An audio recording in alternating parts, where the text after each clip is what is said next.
Corona के symptoms यानी लक्षण होते हैं ना, ये सबसे बड़ा खराबी क्या होता है, ये 5 से 6 दिन बाद दिखना चालू होते हैं और कई लोग में तो दिखते ही नहीं है कोरोना के लक्षण। अब इसमें लक्षण आपको पता है कि भैया फीवर होता है, लेकिन एक चीज ध्यान दीजिएगा, फीवर धीमा नहीं होता और ना ही ये फीवर उतरता है, ये फीवर कंटिन्यू रहता है और बहुत जोर से फीवर रहता है। तो ये दवा खाएंगे तो उतरेगा फिर चढ़ जाएगा। तो अगर ऐसा हो रहा है तो आप ध्यान दीजिएगा कि कहीं कोरोना के लक्षण है। गले में खसखसाहट होने लगती है, खांसी आएगी, छींक आएगा, बलगम नहीं निकलेगा, सूखी खांसी होगा, खांसेंगे आप लेकिन कुछ निकलेगा नहीं। उसके बाद से आपको क्या होगा, आपका जो टेस्ट है और जो सुगंध लेने की क्षमता है ये खत्म होने लगेगी, क्योंकि जीभ पर वायरस का प्रभाव आ जाता है। और जब सांस लेने की तकलीफ होने लगे तो ये सबसे बड़ा लक्षण है। अब आप समझिए कि अब आप सीरियस कंडीशन की ओर जा रहे हैं। लेकिन अभी क्या है कि लोग इतने डर गए हैं कि उन्हें अगर बुखार और खांसी, बुखार तो नहीं, अगर खांसी हुआ तो तुरंत डर जा रहे हैं। तो देखिए, अगर आपको खांसी हो रहा है और बुखार हो रहा है तो आप ये देखिए कि आप कहीं बाहर से ट्रेवल करके तो नहीं आए हैं, आपके मोहल्ले में कोई कोरोना मरीज तो नहीं है, या आप किसी कोरोना मरीज के कांटेक्ट में तो नहीं आए हैं। अगर ऐसा है तो समझिए कि भाई आपको इस हो सकते हैं। जैसे इसमें क्या होता है, हॉस्पिटल में सिम्टोमेटिक ट्रीटमेंट किया जाता है। सिम्टोमेटिक ट्रीटमेंट को हम सपोर्टिव केयर या सपोर्टिव थेरेपी कहते हैं। इसमें क्या किया जाता है, किसी भी मरीज का कोई इलाज नहीं किया जाता है, उसमें जो सिम्टम्स यानी जो लक्षण उभ रहे हैं उन लक्षणों का इलाज किया जाता है। जैसे बुखार आ गया, दवा देगा, बुखार शांत हो जाएगा। आपको मान लीजिए थकान हो रही है, विटामिन बी कम्प्लेक्स दे देगा, आपको ताकत थोड़ा मिलने लगेगा।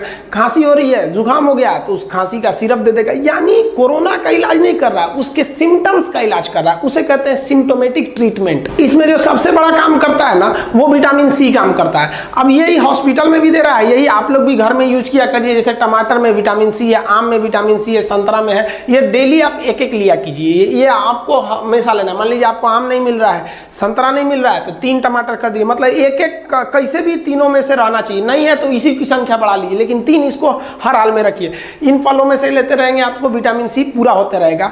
नारियल का जो पानी होता है ये काफी फायदा करता है। अब ये देखिए, ये जो नारियल जो पानी होता है, ये ब्लड जो होता है ना, ब्लड काफी इसमें इफेक्टेड हो जाता है लंग्स में, तो ये आपको एक अंदर से शक्ति प्रदान करता है, आपके शरीर को गिरने नहीं देता है। दूध की मात्रा रहनी चाहिए कोरोना पेशेंट को, और अंडा जो है ये काफी जरूरी है। शाकाहारी लोग भी, अब देखिए, अब मान लीजिए ये तो एज ये दवा की तरह प्रयोग हो रहा है, होने के बाद यही सब हॉस्पिटल में भी दिया जा रहा है। और सबसे जरूरी जो हो गया वो तो काढ़ा हो गया है।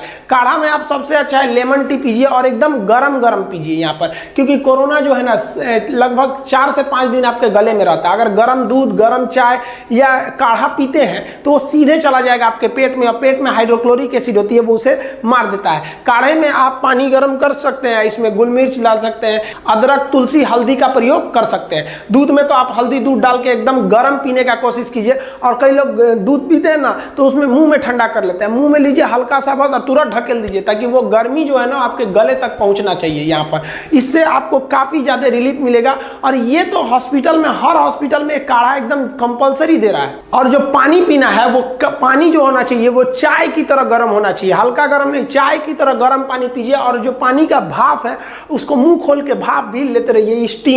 स्टीम और ये पानी, इसे गलाला करते रहिए, इसे कुछ गलाला करके उसमें नमक डाल दीजिए, पानी पी भी लेंगे तो कोई दिक्कत नहीं है, लेकिन गर्म पानी एकदम पीते रहिए। आप हॉस्पिटल में रहें या घर पे रहें, घर पे भी सेल्फ आइसोलेशन कर सकते हैं। गवर्नमेंट ने भी गाइडलाइन जारी कर दिया, सेल्फ आइसोलेशन में आपको किसी दूसरे से मिलना नहीं है। बाकी घर वालों को थोड़ा सा ज्यादा सावधानी बरतना है। आपको ना, जो आप ठीक होंगे या नहीं ठीक होंगे ये डिपेंड करता है कोरोना होने के 8वें दिन से 15वें दिन तक, क्योंकि 6वें 7वें दिन तो लक्षण ही आते हैं, और 8वें दिन से आपको बदन में कपकपी चालू हो जाती है।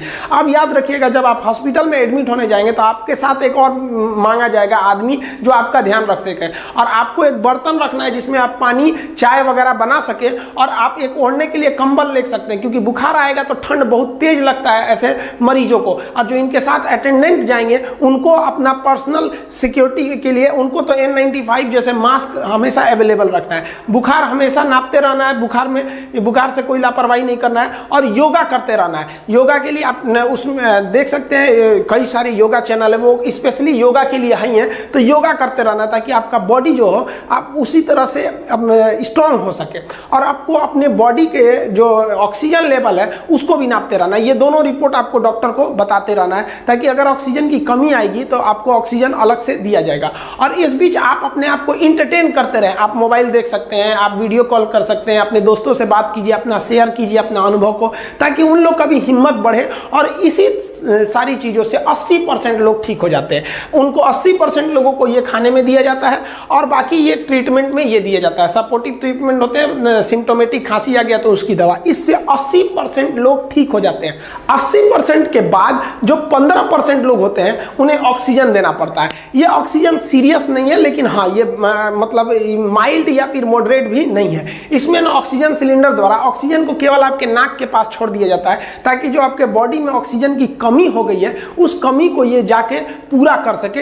इसमें भी बाकी आपके 15% लोग ठीक हो जाते हैं। अब बच गए 5%। इन 5% को वेंटिलेटर पर रखा जाता है। ये वेंटिलेटर आखिरी उम्मीद होती है। इसमें एक नली होती है जो नाक या मुंह के माध्यम से आपको क्या किया जाता है, अंदर तक पहुंचाया जाता है, यहाँ फेफड़ा तक, और ये मशीन प्रेशर डाल के आपके फेफड़े में ऑक्सीजन भरती है और फिर वापस निकालती है। ये काफी क्रिटिकल हो जाता है। इसमें क्या होता है, कोरोना वायरस आपके फेफड़े में एंट्री कर जाता है और फेफड़े में जाने के बाद वो दो काम करता है। एक तो ब्लड को जमा देता है, तो डॉक्टर क्या करता है, ब्लड को पतला करने वाला आपको लिक्विड दवा दे देता है वहां पर, तो ये हो जाता है। दूसरा, जैसे ये फेफड़े में जाता है तो फेफड़े की कोशिकाओं को ये मारना चालू करता है। अब फेफड़े की जो कोशिकाएं होती हैं उसमें ज्यादातर सिलिया फ्लेजिला टाइप के होते हैं, ऐसा सिलिया टाइप का, ताकि वो ऑक्सीजन को बाहर फेंक सके, CO2 को बाहर फेंक सके।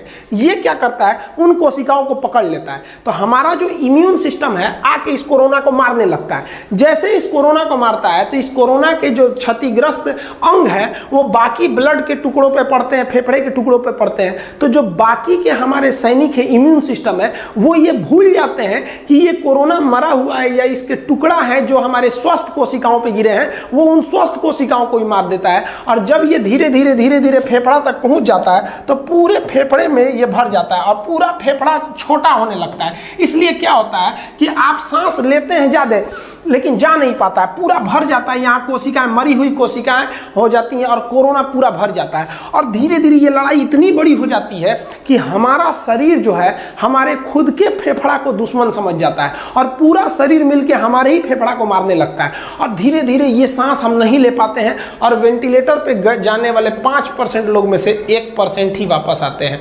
और हमारे इंडिया में जो डेथ रेट है वो यही 4% का चल रहा है। ये 3 से 4% जो है वो डेथ रेट है इंडिया का। उम्मीद करते हैं कि आप लापरवाही नहीं करेंगे, जल्दी से जल्दी ये सही होगा, जल्दी से ये कोरोना भागे। अगर आपको अंदेशा हो जाता है कि नहीं हमको कोरोना है या हम ऐसे क्षेत्र से आए हैं, हमें ऐसे सिम्टम्स दिख रहे हैं, तो आप डॉक्टर से कंसल्ट कीजिए और तुरंत इन सब चीजों का सेवन बढ़ा दीजिए। और अभी भी आप अगर सेवन नहीं कर रहे हैं तो इन सब चीजों का सेवन आज से ही चालू